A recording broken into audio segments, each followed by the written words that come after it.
What happens if you play golf every single day for 283 days in a row?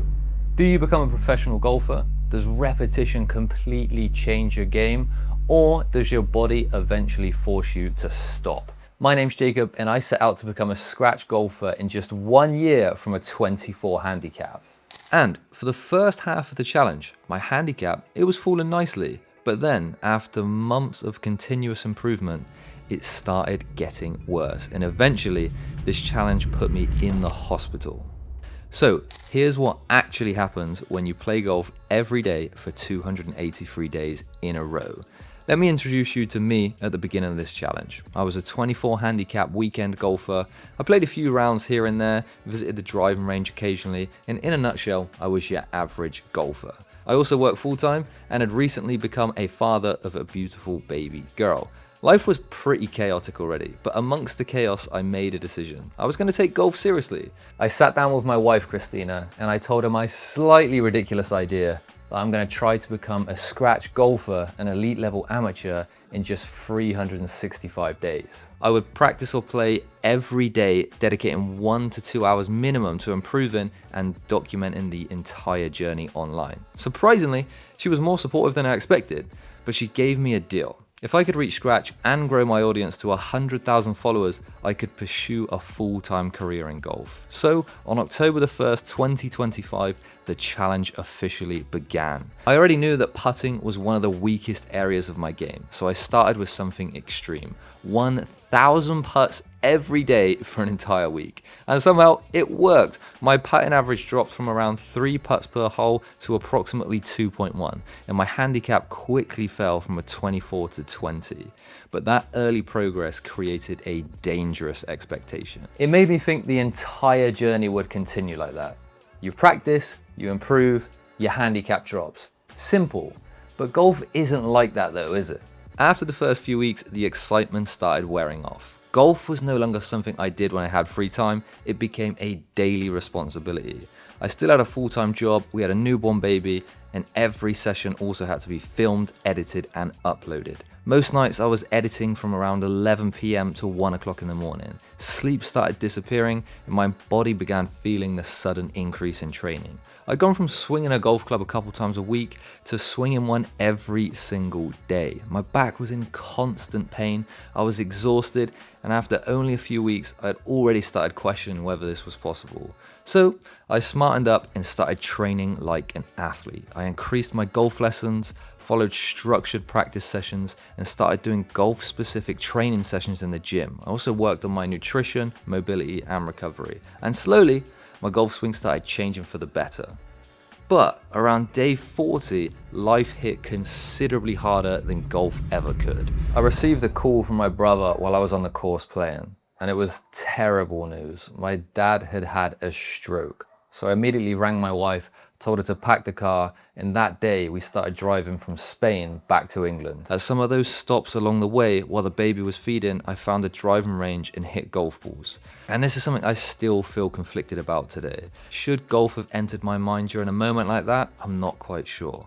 However, we arrived in England in November, and I was greeted by rain, darkness, freezing temperatures, and winter golf. The conditions were so poor that I couldn't submit any official scorecards, meaning my handicap barely moved.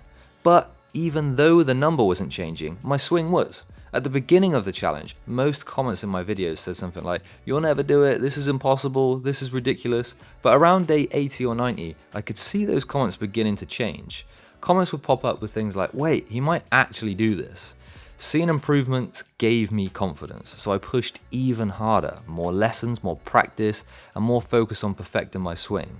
But I became obsessed with the mechanics. Instead of targets and scores, I was thinking about wrist angles, hip depth, and swing paths before every single shot, and my game completely collapsed. Over that Christmas, I shot 25 over on just 9 holes. I felt like 100 days of progress had just disappeared. So when we returned to Spain, I made a decision. Forget the mechanics, choose a target, trust the swing, and play golf. Almost immediately my scores started falling again, and my swing had never looked better. That taught me a really important lesson. Mechanics build the foundation, but feel unlocks the performance. I began working on my mental game and doing golf-specific yoga to improve my flexibility, stability, and recovery. Because if your body is stiff, your swing stuffers. But if your mind is tight, your entire game can collapse. By day 165, my handicap had dropped from a 24 down to a 15.8. It was good progress, but not as fast as I wanted. But at least it was continuously in the right direction, until it wasn't. After day 165, I hit my biggest wall of the entire journey. My improvement slowed, frustration started taking over, and between approximately day 180 and 210, I submitted several terrible scorecards. Some days I was genuinely struggling to break 100. Then, for the first time since starting this challenge, my handicap went up. At first, I thought it would just be temporary. One bad scorecard, one bad week. But it continued rising for around 4 weeks, going from a 15.8 to a 16.8. Now this might not sound that dramatic of a difference, but mentally this was a massive shock. I've been working harder than ever, and although my progress had never been quite as quick as I wanted, it had at least felt linear. Little by little, I was improving. Now, after hundreds of hours of practice, I was moving backwards. Then the biggest problem arrived. The Spanish summer. I live on the Mediterranean coast, and almost every round was suddenly being played in temperatures above 35 degrees. I was spending up to 5.5 hours a day in direct sunlight. I was drenched in sweat, covered in sun cream, dehydrated, and really struggling to concentrate. And I fell into a very bad habit. I started blaming everything except myself. The rounds were too slow, there wasn't enough shade, the temperature made golf impossible, other players are taking way too long to hit their shots. I became angry about every variable that I couldn't control, whilst taking absolutely no accountability for the variables I could. One day I was having a particularly big moan to my coach Alan. I told him it was impossible to lower my handicap in this heat. Tournament rounds were taking 5.5 hours, there was hardly any shade, and nobody could maintain their concentration for that long in this heat. He stopped me and started asking questions. How much water are you taking onto the course with you? Are you using electrolytes? Are you eating proper nutrition throughout the round? When you're waiting to play, are you standing in the shade? And my answers were not particularly impressive. No, I wasn't taking electrolytes. My nutrition on the course was pretty poor, to be honest. And no, I wasn't looking for shade. I was standing beside my ball watching someone else take 3 practice swings whilst waiting to hit mine. I was ignoring every variable I could control and complaining about every variable I couldn't. Alan didn't give me a swing tip that day, he gave me something much more valuable. I started taking full responsibility for my preparation. I ate properly before playing, I took enough water and electrolytes, I bought food to maintain my energy and concentration, and whenever possible, I waited in the shade. Then, on a day with the temperatures that reached 37 degrees, I shot the best round I'd ever played at my home course, an 85. The conditions hadn't changed, but my response to them had. And finally, my handicap began moving in the right direction again. It felt like I'd broke through a wall, but things were about to get drastically worse. Working full-time, raising a baby, and a complete disregard for recovery is a recipe for disaster. Around day 240, I became sick for the first time. I had tonsillitis, a fever, muscle ache, and just completely exhausted. So I went to the doctor, received antibiotics, and within a week, I started feeling pretty good again. So naturally, I went straight back to the golf course, straight back into the heat, straight back to pushing as hard as I possibly could. And around a week and a half later, boom, tonsillitis again. I returned to the doctor and received even stronger medication, but being ill twice created a new problem in my head. I felt like I was falling behind. I was falling behind in golf, my progress was slower, and I was falling behind at work, and I felt like I wasn't fulfilling my responsibilities as a husband and father. So, as soon as I began feeling slightly better, I went into catch-up mode. I tried to train harder, work longer, and compensate for all the time I'd lost. That was a massive mistake. If there's one thing you take from this video, let it be this. Resting and being lazy are not the same thing. Rest is not time wasted. Recovery is part of the work. And if you continually ignore your body, eventually your body will make the decision for you. On day 275, I ended up in the hospital in emergencies with a temperature approaching 40 degrees that just would not come down. I developed a bacterial infection in my stomach and intestines. For 5 days, I could barely take a single sip of water.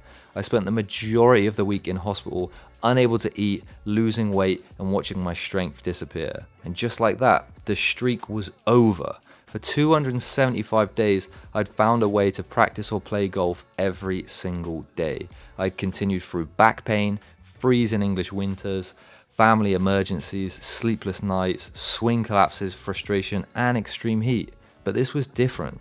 When you're trying to achieve something difficult, you expect obstacles. I thought about injuries. I'd worried whether my handicap would stop falling. I'd wondered whether work or family life would make this challenge impossible. But the obstacle I never seriously considered, and the only one capable of stopping literally everything, was my health.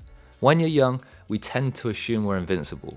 We think we can keep pushing, sacrifice sleep, ignore exhaustion, and just recover later. But trust me, we are not invincible. There is no challenge, streak, or goal worth destroying yourself for.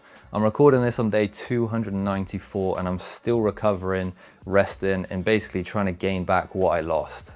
The challenge isn't over. I'll be returning to golf as soon as my body is genuinely ready. But when I return, things will have to change. Rest and recovery will become a real part of the plan, not something I squeeze in when everything else is finished. Because the goal is still scratch, but reaching it means nothing if I'm not healthy enough to enjoy it. So what happens when you play golf every single day for that long? You improve. You expose every weakness in your technique and mentality. You learn how much consistency can change you, but you also discover that progress isn't linear. More work isn't always better, and sometimes the strongest decision you can make is to stop and recover. I started this challenge believing that playing every day would guarantee progress. It doesn't.